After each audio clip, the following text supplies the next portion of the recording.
que voltei, pagarei. Do Senhor vem a salvação. Vamos repetir todos juntos? Mas eu te oferecerei sacrifício com a voz do agradecimento. O que voltei, pagarei. Do Senhor vem a salvação. Podem sentar. Eu estava estudando essa palavra desde ontem. Eu estava orando por esse compromisso, porque por mais que eu conheça os irmãos, por mais que eu seja amiga dos irmãos, esteja sempre à vontade no meio dos irmãos, mas falar da palavra de Deus é uma responsabilidade muito grande, porque ela é perfeita, ela é inerrante, mas nós somos falhos e é natural que cometamos falhas. E quando o irmão estava aqui contando o testemunho dele, eu lembro desse culto que o Senhor falou que era sobre pagar o voto. Veio a confirmação no meu coração através desse versículo 9, que Deus já tinha colocado no meu coração esse versículo para essa mensagem. Mas eu te oferecerei sacrifício com a voz do agradecimento. Oferecer sacrifício, mas já com agradecimento. E o que voltei, pagarei. É dizer, eu fiz o meu propósito com Deus, eu tenho que honrar, porque eu sei que Ele honra os compromissos que Ele tem comigo. É mais fácil nós falharmos, mas Ele é fiel. E antes de começar a falar sobre Jonas, eu vou falar o contexto que Jonas estava inserido. O povo de Deus já tinha visto grandes milagres através de Elias, através do profeta Eliseu. Quem não lembra do machado flutuou? O machado flutuou. Os homens estavam construindo uma antena perto do rio e chegando ali para cortar a árvore, o machado caiu. E eles ficaram preocupados porque aquele machado era emprestado e eles precisavam devolver ao dono. E Eliseu, com simplicidade, mas com ousadia de um homem de Deus, disse: onde foi que o machado caiu? E disseram: foi ali. E ele jogou um pedaço de madeira dentro da água e o ferro flutuou. Observe a intimidade que Eliseu tinha com Deus. E depois que o povo de Israel, o povo de Deus, estava vendo tantos feitos grandiosos através desse profeta Elias, através do profeta Eliseu, Deus começa agora a levantar profetas menores, e a gente não diz que é porque eles são menores em estatura, não é porque eles são inferiores aos que passaram, mas é porque eles tinham missões específicas e missões rápidas, mas eram importantes tanto quanto as dos outros que passaram. E Jonas foi um desses profetas que estava sendo levantado por Deus naquela ocasião com uma missão. Só que Jonas, ele foi o único profeta da Bíblia que não queria obedecer à missão. Comece a se colocar no lugar de Jonas. Comece a colocar a sua vida e pensar: eu como Jonas. Jonas, ele não queria fazer o que Deus mandava. E ele tinha muitas razões para isso. Jonas, ele não queria fazer o que Deus mandava, porque Deus estava mandando o Jonas fazer algo que era absurdo aos seus olhos naturais, era absurdo aos seus olhos humanos. Deus estava dizendo assim: Jonas, você vai ter que pregar lá em Nínive. Você vai ter que ir a Nínive e falar do amor que eu tenho por eles, falar sobre arrependimento para aquela nação. Irmãos, Nínive era a capital da Assíria, e o povo assírio era um grande perseguidor do povo de Deus. Então não era natural para Jonas dizer assim: agora Deus está mandando eu ir lá ter misericórdia dos nossos inimigos e dizer que o meu Deus, que é poderoso, o nosso Deus que vai proteger a nossa nação, agora vai livrar quem? Eles, os meus inimigos. Para Jonas estava sendo: e como pode ser? Deus vai ter misericórdia daqueles que me oprimem. Quantas vezes nos pegamos pensando nisso? Senhor, mas eles são os meus acusadores. Senhor, eles destroem os meus sonhos. Senhor, aquelas pessoas ali estão tentando acabar com a minha vida. Eles riem de mim porque eu sou crente. Eles zombam de mim porque eu te sirvo. E agora o Senhor está mandando eu orar por eles, orar pelos meus inimigos, orar pelos meus acusadores, orar pelos familiares que me perseguem, orar por aqueles que me aborrecem, que têm ódio de mim porque eu te sirvo. Pensa você e eu como Jonas. Jonas estava com uma situação difícil. Os assírios, além de cruéis e perseguidores do povo de Deus, eles eram idólatras demais. Eles não tinham só Deus, como o povo de Deus tinha somente a Jeová. Eles tinham vários deuses e eram idólatras e cruéis. Eram as suas maiores marcas. E Jonas estava naquele momento com angústia dentro do seu coração e imperou nele a desobediência. Ele tinha um chamado. Deus foi poderoso para entregar um chamado na vida de Jonas, mas ele se deixou levar pelo seu raciocínio lógico. Eu não acredito que Deus que me livra vai livrar também o meu inimigo. E nós vemos aqui no início que Jonas, ele se levantou para fugir da presença do Senhor. Ele queria sair diante de Deus. Era como se ele dissesse assim: Deus deve estar enganado. Quando ele se tocar do que está mandando fazer, vai acabar dando razão a mim. Ele queria fugir da presença de Deus e ele fugiu para Tarsis. Pegou um navio e a história nós conhecemos. Jonas embarcou para uma outra cidade, o oposto da que Deus tinha mandado ele ir, e ele se escondeu. Ele não estava ali como turista, ele não foi aproveitar aquela viagem, ele não estava ali como alguém que estava curtindo aquele momento. Ele fugiu porque ele estava em desobediência. Quando erramos, quando falhamos, quando negligenciamos o que Deus tem para nós, nós perdemos até a oportunidade de viver. Perdemos até o desejo de fazer algo especial, de aproveitar o momento, de aproveitar a situação. Quando estamos sem a direção de Deus, a nossa necessidade maior é se esconder. Quando estamos distante da presença do Senhor, o nosso desejo é sumir, é desaparecer, porque a própria palavra de Deus diz que a luz traz à tona os nossos erros. Então é natural que eu queira me esconder e que eu queira até colocar uma muralha ao redor, uma cara feia para servir de mecanismo de defesa, para que ninguém se aproxime. Eu vou me clausurar aqui e aqui ninguém vai me incomodar. Aqui ninguém vai dizer que eu tenho chamado. Eu vou me esconder porque aqui, lá no fundo do porão, ninguém vai olhar para mim e dizer onde está o teu Deus. E Jonas fez isso e ele se escondeu. Foi lá para o porão. E quando ele estava ali, achando que tudo estava bem, só que pode até parecer que está tudo bem, mas se Deus te chamou para fazer alguma coisa e você fugiu daquilo que Ele te chamou, uma hora o mar vai ficar agitado. E quando o mar se agitar, não diga que foi o diabo. Somos nós mesmos que erramos. A falha está em nós e precisamos mudar. Mas o Deus poderoso que te chamou, Ele também muda a situação. Ele também é poderoso e rico em misericórdia.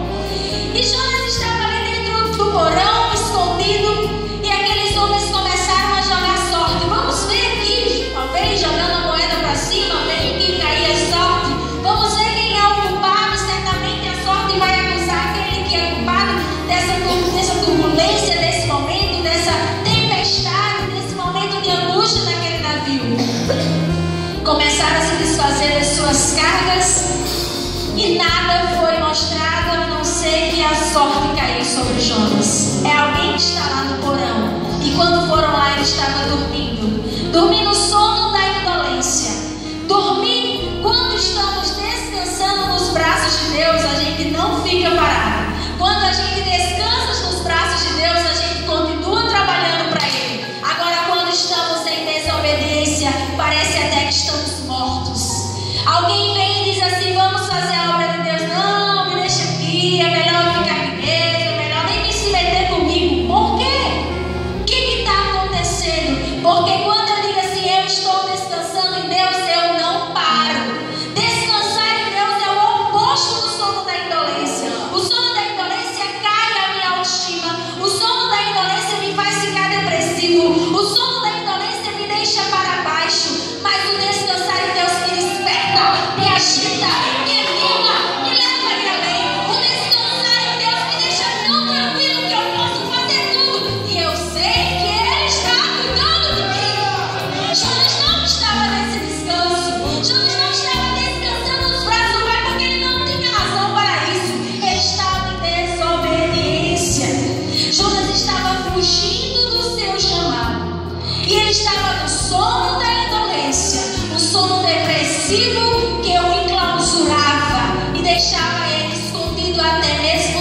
si próprio.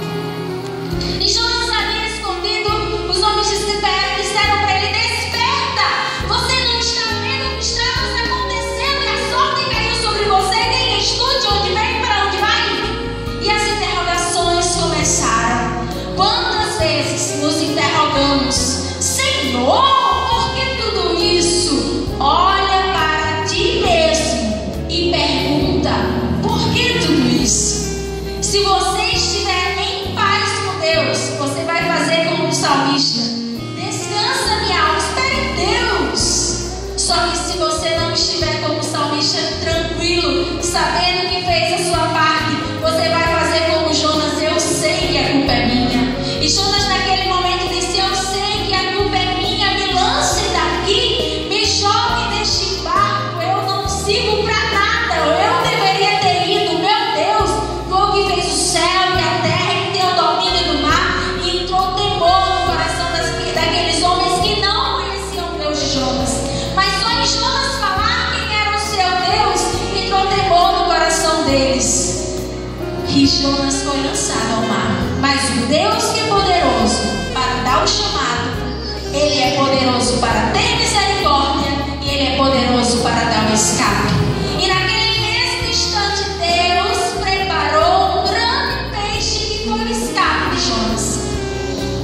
Foi o escape e foi a salvação de Jonas. E lá dentro do peixe, Jonas fez a sua oração, e entre as palavras que Jonas usou está o versículo 9: mas eu te oferecerei sacrifício com a voz do agradecimento. O que votei, pagarei. Do Senhor vem a salvação. Falou, pois, o Senhor ao peixe, e este vomitou Jonas na terra seca. Dentro daquele peixe, como o deserto, Jonas teve aquela conversa com Deus. Foi falado hoje tanto em deserto. O deserto é a escola do crente, é no deserto que a gente conversa com Deus. Eu também passei por um deserto muito grande, por aquele momento de depressão terrível. Em final de 2010 para 2011, foi um ano inteiro de tratamento. Tive tratamento com psicólogo, com psiquiatra, com neurologista. A gente teve que fazer muitas coisas, mas eu também fiz a minha parte. E naquela situação, eu entrei naquela situação porque Deus me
Mas Deus quer ter misericórdia. Se Ele teve misericórdia de você e de mim, porque Ele não pode ter misericórdia de outro miserável qualquer?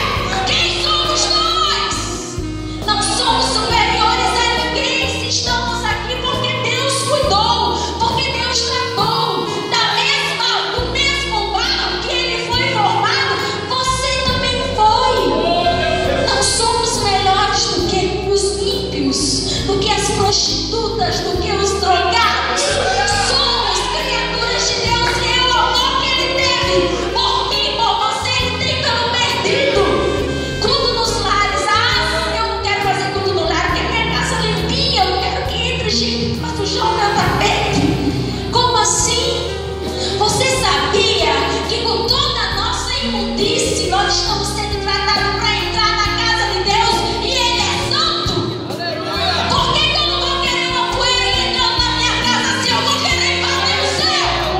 Por que eu não vou querer um ímpio entrando na minha casa? Se eu tenho direito de entrar na casa de Deus na hora que eu quiser. Deus te chamou, e não adianta você fugir. Nem que seja um grande peixe, Ele resgata, toma e cumpre. Jonas estava ali dentro daquele peixe, ele ofereceu a Deus o sacrifício. Tá, Senhor, eu vou. Nínive é uma cidade grande, era capital. Então era uma cidade grande, ela tinha aproximadamente 144 quilômetros de circunferência. Era uma cidade murada, uma cidade estruturada, uma cidade protegida. E ele foi evangelizar nessa cidade. Quando a Bíblia fala que esta palavra chegou também ao rei de Nínive, versículo 6 do capítulo 3, quando fala em rei, fala em soberania, não era simplesmente o rei de Nínive, era um soberano daquela capital. Rei também lembra arrogância, poder, domínio. E se a palavra de Deus foi poderosa para convencer aquele que estava sobre todos, que estava dominando, aquele que estava no poder, imagina os que estavam mais necessitados. E o rei deu ordem para que todos se humilhassem diante do rei, diante do profeta Jonas. E eu achei interessante quando eu estava estudando sobre Jonas, que não foi o fato de Jonas chegar anunciando. Até hoje, até ontem, eu estava pensando que Jonas era um terrível, porque ele tinha desobedecido a ordem de Deus. E aí eu começo a entender que Deus também permite. Que Deus permite até as suas falhas, para você não ficar se achando. Deus permite você errar e vacilar o pé, para você não ficar só julgando. Senhor, eu não queria errar, mas eu errei. Deus permite, e Ele perdoa e usa de misericórdia. E eu começo a entender que Jonas teve o seu testemunho ainda muito melhor, quando ele disse assim: Deus me tirou daquele grande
achava bonita uma mulher que vai da casa da minha avó que varria a lama aqui na frente. E quero ter experiência com Deus. Aí meu pai dizia: Thaís, você só pede o que não presta.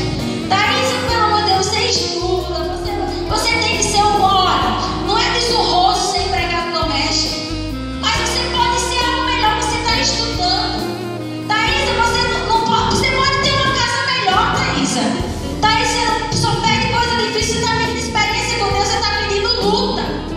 Eu disse: não, eu estou pedindo para ter experiência, para entender Deus. Só que quando a gente pede para entender Deus, quando a gente quer entender os mistérios de Deus, a gente sofre.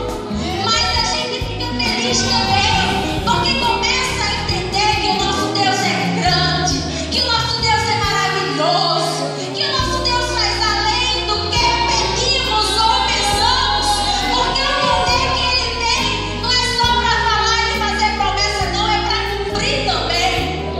Deus fala e cumpre. E eu dizia: não, pai, eu quero ter experiência com Deus. E por várias vezes na minha infância eu passei por lutas muito grandes. Eu fui desprezada no conjunto infantil, porque a minha mãe vendia cachorro quente na frente da igreja. Eu fui desprezada no meio dos adolescentes, só tive direito de cantar no conjunto dos adolescentes 3 vezes, porque me excluiu de tudo. Eu fui sendo jovem porque não tinha direito de ficar nos adolescentes, porque era muito baixinha. E ninguém se importava comigo, as outras adolescentes da mesma idade, mas eram mais bonitas, mais altas. E eu não peguei essas lutas, esses problemas que acontecem dentro da igreja, e é normal isso acontecer. Eu não peguei esses problemas e disse: eu vou esconder o meu chamado. Não. Eu fui orar, porque a minha mãe dizia assim: se não der para cantar, ore. Se não lhe der a oportunidade para fazer uma peça, para fazer uma coreografia, ore. E eu entrei pelo caminho da oração. E quantos ficaram cantando e acabaram se distraindo, cantando tanto? E eu estou aqui de pé porque eu entrei pelo caminho da oração. Aí você está dizendo: mas a perseguição está aumentando. Entre pelo caminho da oração.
e todos os homens que construíram a igreja que nós temos.